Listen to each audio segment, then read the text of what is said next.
Assalamualaikum warahmatullahi wabarakatuh.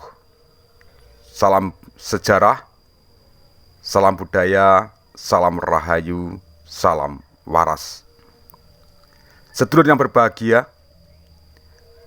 kemarin kita telah sebutkan atau setelah kita ceritakan bahwa Ranggawuni dalam Pararaton disebut sebagai Raja Singasari setelah menaklukkan Apanjitoh Joyo.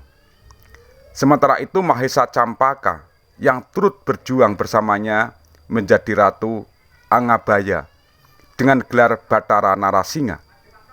Dalam serat tersebut keduanya dilukiskan sebagai sepasang naga dalam satu liang, sangat rukun dan tidak pernah berpisah.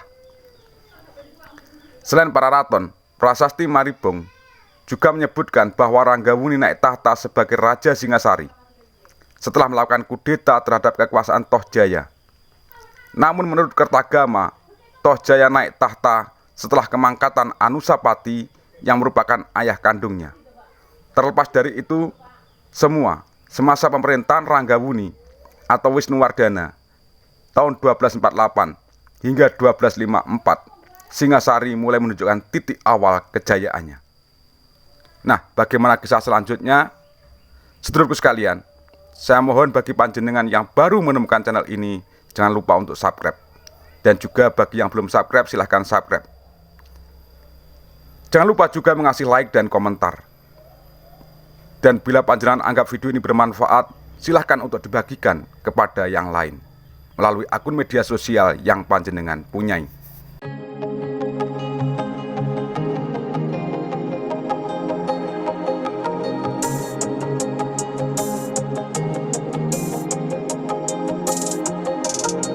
Sedulurku sekalian, terima kasih panjenengan tetap setia untuk memberikan dukungan, menonton, menyimak dari channel KJ Bro ini. Sekarang tentang Ranggawuni sangat menarik sekali untuk kita bahas karena dia mampu menyatukan wilayah Singasari dan Gandhiri. Ranggawuni telah melakukan 3 kerja besar di dalam membangun kemakmuran dan perdamaian di wilayah kekuasaannya. Seperti peresmian Pelabuhan Canggu. Selama masa pemerintahan Ranggawuni, Singasari tampak semakin meningkatkan hubungan eksternal melalui jalur laut. Dengan demikian dapat ditafsirkan bahwa melalui peresmian Pelabuhan Canggu di tahun 1271 dapat meningkatkan pendapatan kerajaan yang diperoleh dari perdagangan, hasil pertanian, dan laut.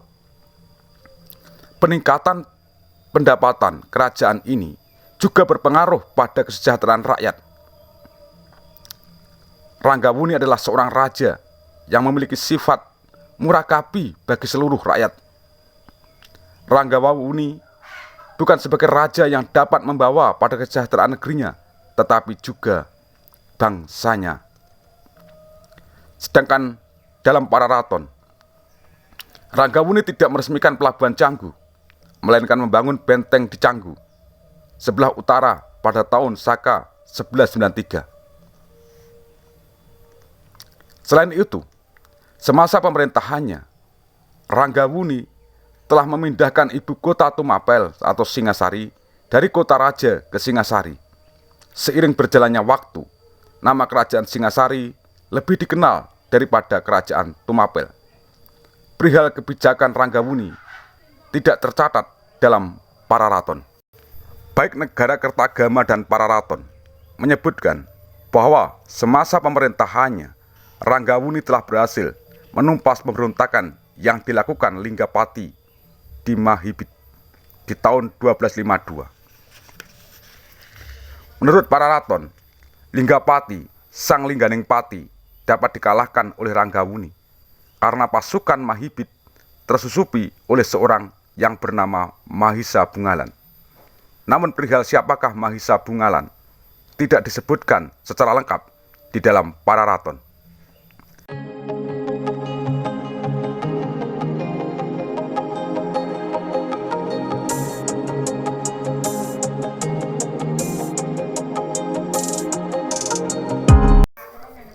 Para raton menyebutkan bahwa Ranggawuni mangkat pada tahun 1272.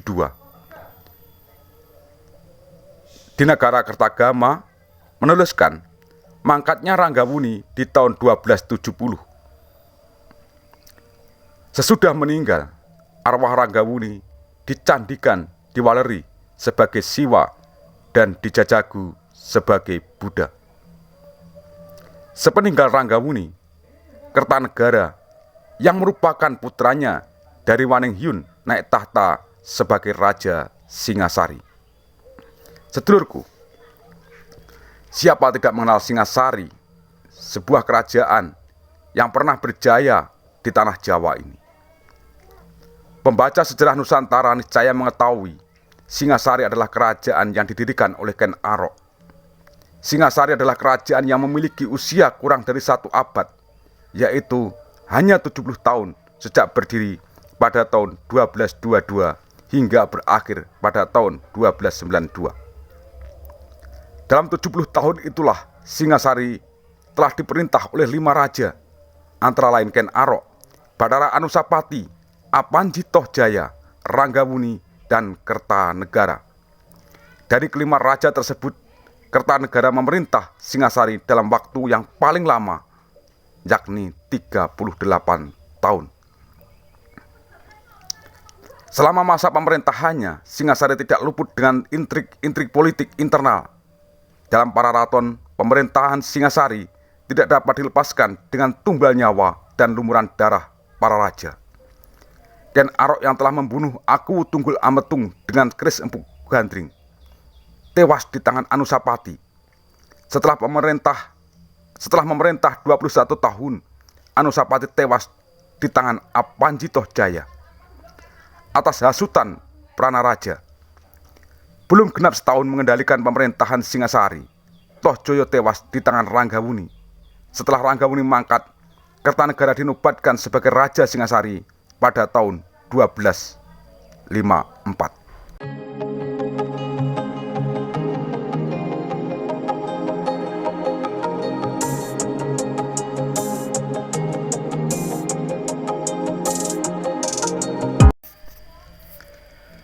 Sri Ranggawuni meninggalkan anak laki-laki bernama Sri Kertanegara.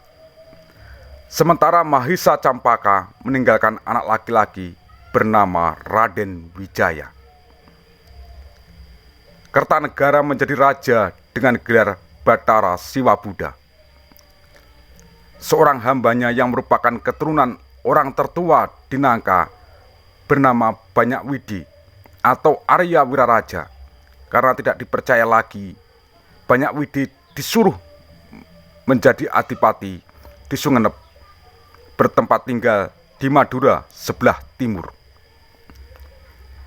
Ketika menjabat sebagai Raja Singasari, Kertanegara diembani oleh seorang patih bernama Empu Raganata.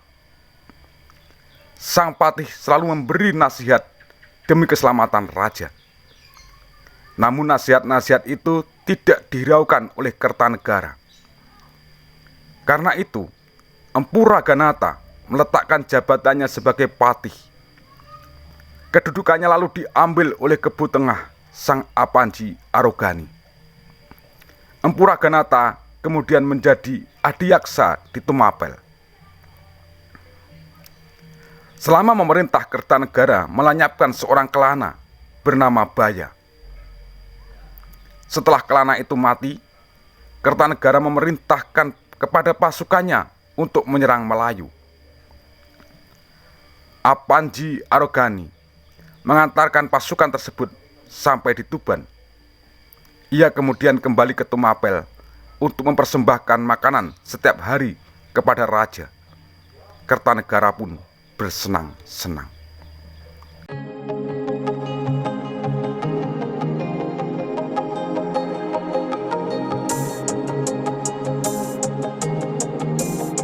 Sedulurku sekalian, kiranya cukup demikian apa yang bisa saya sajikan terkait Ranggawuni dan Kertanegara yang berkuasa di Singasari.